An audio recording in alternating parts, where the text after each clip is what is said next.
सभी भाइयों और बहनों, अपने स्वार्थ के लिए तो भगवान की मन्नत कई लोग मांगते हैं, पर देश के लिए एक मजबूत प्रधानमंत्री चाहिए।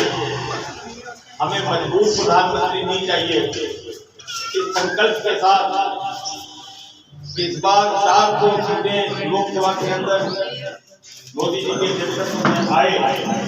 इस संकल्प को पूरा करने के लिए भाई अतुल जी और मनोज जी ने नीचे से साहसपूर्वक इस यात्रा का शुरुआत की और फिर समापन किया।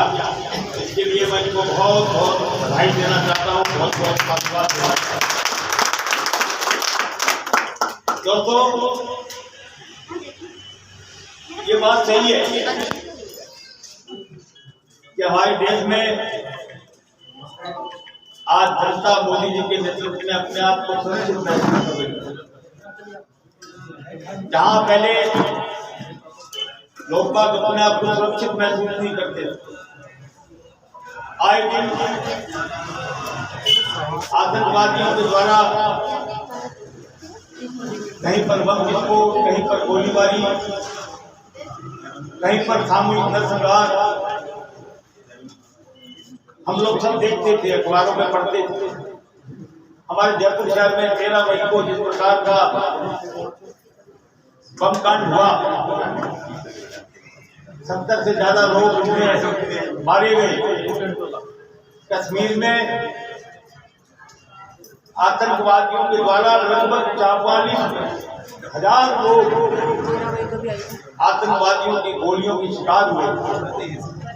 किस प्रकार से छत्तीसगढ़ में नक्सल पंथियों के द्वारा आए दिन नरसंहार की घटनाएं हुई। और 2014 में जब हमने नरेंद्र मोदी को प्रधानमंत्री चुना, उसके बाद आतंकवाद की घटनाएं भी समाप्त हो गई और नक्सलवाद की जो घटनाएं थी वो भी समाप्त हो गई। पहले जब पाकिस्तान हमारे देश पर हमला करता था तो हम उसका जवाब नहीं देते थे, केवल चेतावनी देते। हमारे 4 सैनिकों के सर काट के ले गई पाकिस्तान की सेना, तो हमारे उस समय के मजबूत प्रधानमंत्री मनमोहन सिंह जी ने कहा कि देखो ये ठीक नहीं किया, अगली बार करोगे तो ठीक नहीं रहेगा। परंतु नरेंद्र मोदी उड़ी में हमारे जवानों के साथ धोखे से जिस प्रकार से आतंकवादियों ने हमला किया, उसका बदला लिया। आतंकवादियों के टैंक नष्ट कर दिए, पाकिस्तान की सीमा में अंदर घुसकर नष्ट कर दिए। और पुलवामा में जिस प्रकार का कांड हुआ, पाकिस्तान की सीमा में 80 किलोमीटर अंदर घुसकर जिस प्रकार से आतंकवादियों के अड्डे नष्ट किए, वो नरेंद्र मोदी जी का संपत्ति का सीना ये काम कर सकता है। भगवान राम का मंदिर भव्य जन्म स्थान पर बनना चाहिए। हम जब ये नारा लगाते थे कि मंदिर वही बनाएंगे, सौगंध राम की खाते हैं, मंदिर वही बनाएंगे, तो हमारे कांग्रेस के लोग कहते थे कि मंदिर वही बनाएंगे पर तारीख नहीं बताएंगे। बोलते थे ना। 700 साल के संघर्ष के बाद आज अयोध्या में भगवान राम की जन्मभूमि पर जिस प्रकार का भव्य मंदिर बना है, जिस प्रकार से भगवान राम की प्राण प्रतिष्ठा वहां हुई है, और आप देखिए कि ये घमंडिया गठबंधन के लोग राम जी के काज में भी वहां प्राण प्रतिष्ठा के अंदर वो लोग मिल गए, उसका बहिष्कार। और इतना ही नहीं, तो तमिलनाडु का मुख्यमंत्री है स्टालिन, उसका लड़का उदयनिधि, उसने कहा कि सनातन धर्म तो डेंगू की जैसे, इसको जितना जल्दी समाप्त किया जाए उतना हमारे समाज के लिए हितकर होगा। आज चाहे विधानसभा का चुनाव हो, चाहे लोकसभा का चुनाव हो, सनातन धर्म के मानने वाले लोगों में जिस प्रकार से जागरूकता का संचार हुआ है, आज छत्तीसगढ़ के चुनाव हुए, मध्य प्रदेश के चुनाव हुए, राजस्थान के चुनाव हुए, सब जगह भारतीय जनता पार्टी ने परचम लहराया।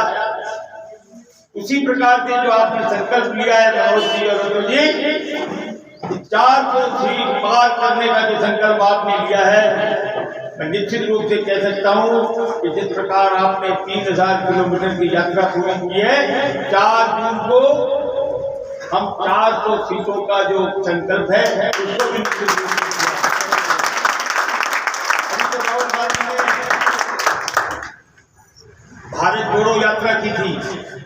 आज ही हमारे गृह मंत्री अमित शाह जी ने कल भाषण देते हुए कहा कि अब राहुल गांधी को कांग्रेस जोड़ो यात्रा करनी पड़ेगी, कांग्रेस मिलेगी नहीं। दोस्तों, हम तो निमित्त मात्र थे।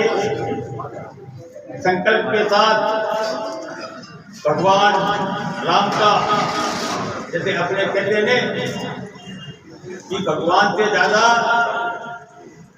राम के नाम का महत्व है। जब रामेश्वरम से धनुषकोटी तक, ये धनुषकोटी से और लंका तक जो पुल बनाना था, तो राम जी ने कहा ये कैसे बनेगा, पर जो नलनील थे उन्होंने हर पत्थर में लिखा राम, और उसको वो समुद्र में डाला तो वो तैरने लग गया। तो उसको पूछा, कि भाई ये कैसे हुआ? लेकिन साहब, आपके नाम में जो महत्ता है वो आपके स्वयं में नहीं है। ये कहा उन्होंने, राम के नाम में जो महत्ता है। और फिर जैसा भाई मनोज जी, अतुल जी ने कहा